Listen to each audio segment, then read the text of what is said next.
Hi friends, daily അപ്ഡേറ്റിലേക്ക് എല്ലാവർക്കും സ്വാഗതം. നാളെ ഏപ്രിൽ 2 വെള്ളിയാഴ്ച ദിവസം ജനങ്ങൾ ശ്രദ്ധിക്കേണ്ട ചില കാര്യങ്ങളാണ് ഈ ഒരു വീഡിയോയിലൂടെ വ്യക്തമാക്കുന്നത്. പതിവ് പോലെ ആദ്യം റേഷൻ സംവിധാനത്തെക്കുറിച്ച് പറയാം. നാളെ ദുഃഖവെള്ളി ആയതിനാൽ ഏപ്രിൽ 2-ാം തീയതി റേഷൻ കട പ്രവർത്തിക്കുകയില്ല. അപ്പോൾ ആരും റേഷൻ കടയിൽ പോവേണ്ടതില്ല എന്ന് ഓർമ്മിപ്പിക്കുന്നു. പിന്നെ റേഷൻ സംബന്ധമായിട്ട് മറ്റ് അറിയിപ്പുകൾ: നീല, വെള്ള റേഷൻ കാർഡുള്ള ആളുകൾക്കുള്ള സ്പെഷ്യൽ അരിയുടെ വിതരണം ഔദ്യോഗികമായി തുടങ്ങിയിട്ടുണ്ട്. റേഷൻ കടകളിൽ സ്റ്റോക്ക് എത്തിയിട്ടുമില്ല. പിന്നെ തുടർച്ചയായിട്ടുള്ള 2 ദിവസം റേഷൻ കട അവധിയാണ്. ശനിയാഴ്ച സ്റ്റോക്കുകൾ എത്തി വിതരണം നടക്കുമെന്നാണ് നമ്മൾ പ്രതീക്ഷിക്കുന്നത്. അപ്പോൾ അതിൻ്റെ ഒരു വിതരണം തുടങ്ങുകയാണ്.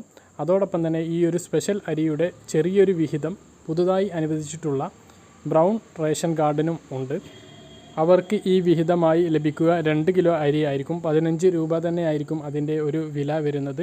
ഒരു അംഗം മാത്രമാണ് ആ ഒരു കാർഡിൽ ഉണ്ടാകുക എന്നുള്ളതാണ് പ്രത്യേകം ശ്രദ്ധിക്കേണ്ടത്. അപ്പോൾ ആ ഒരു കാർഡിന് കിറ്റില്ല, ഈ ഒരു സ്പെഷ്യൽ അരി കൂടി നൽകുന്നു. അപ്പോൾ അവർക്ക് മൊത്തം 4 കിലോ അരി ലഭിക്കും. പിന്നെ ഏപ്രിൽ മാസത്തെ കിറ്റ് വിതരണം ഔദ്യോഗികമായി 30-ാം തീയതി ആരംഭിച്ചിരുന്നതെങ്കിലും കിറ്റുകളൊന്നും റേഷൻ കടയിൽ സ്റ്റോക്ക് എത്താത്തത് മൂലം 99% വിതരണം ആരംഭിച്ചിട്ടില്ല എന്ന് തന്നെ പറയാം. അപ്പോൾ അതിൻ്റെ വിതരണവും ശനിയാഴ്ചയോട് കൂടിയിട്ടൊക്കെ ആരംഭിക്കും എന്ന് നമ്മൾ പ്രതീക്ഷിക്കുന്നു. 2 ദിവസം കൂടി റേഷൻ കട അവധിയുണ്ട്. അതായത് നാളെയും അത് കഴിഞ്ഞാൽ പിന്നെ ഞായറാഴ്ച സാധാരണത്തെ അവധിയും ഉണ്ട്. തിങ്കളാഴ്ച കഴിഞ്ഞാൽ ഇലക്ഷനാണ് ചൊവ്വാഴ്ച, അന്ന് പൊതു അവധിയാണ് കേരളത്തിൽ. അന്നും റേഷൻ കട പ്രവർത്തിക്കുകയില്ല.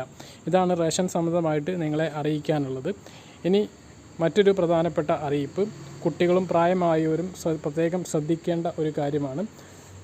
ദുരന്ത നിവാരണ അതോറിറ്റി നൽകിയ ഒരു മുന്നറിയിപ്പാണ്. ശനിയാഴ്ച വരെ കേരളത്തിൽ ഒറ്റപ്പെട്ട സ്ഥലങ്ങളിൽ മഴയ്ക്ക് സാധ്യതയുണ്ട്. ശക്തമായ ഇടിമിന്നലിനും കാറ്റിനും സാധ്യതയുള്ളതിനാൽ കുട്ടികളും പ്രായമായവരും ജാഗ്രത പാലിക്കണമെന്ന് ദുരന്ത നിവാരണ അതോറിറ്റി അറിയിച്ചിട്ടുണ്ട്.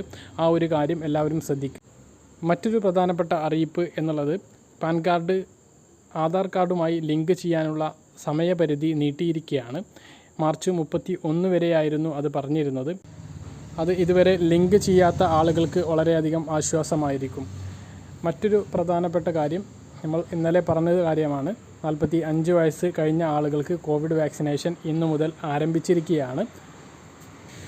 വാക്സിനേഷന് വേണ്ടി www.cowin.gov.in എന്ന സൈറ്റിൽ കയറിയിട്ട് രജിസ്റ്റർ ചെയ്യാവുന്നതാണ്. എല്ലാ സർക്കാർ ആശുപത്രികളിൽ നിന്നും തിരഞ്ഞെടുത്ത സ്വകാര്യ ആശുപത്രികളിൽ നിന്നും കോവിഡ് വാക്സിൻ സ്വീകരിക്കാവുന്നതാണ്. ഇത്രയും പ്രധാനപ്പെട്ട അറിയിപ്പുകളാണ് ഈ ഒരു വീഡിയോയിൽ നിങ്ങളെ അറിയിക്കാനുള്ളത്. പറഞ്ഞ കാര്യങ്ങളെല്ലാം വ്യക്തമായിട്ട് മനസ്സിലായിട്ടുണ്ടെന്ന് കരുതുന്നു. ഇതുപോലുള്ള റേഷൻ അപ്ഡേറ്റുകളും മറ്റ് ഇൻഫോർമേറ്റീവ് വീഡിയോകളും ലഭിക്കാൻ ഈ ചാനൽ സബ്സ്ക്രൈബ് ചെയ്യുക, ബെൽ ഐക്കൺ എനേബിൾ ചെയ്ത് വെക്കുക. മറ്റൊരു വീഡിയോയുമായി നമുക്ക് വീണ്ടും കാണാം. ഇതുവരേക്കും ബൈ.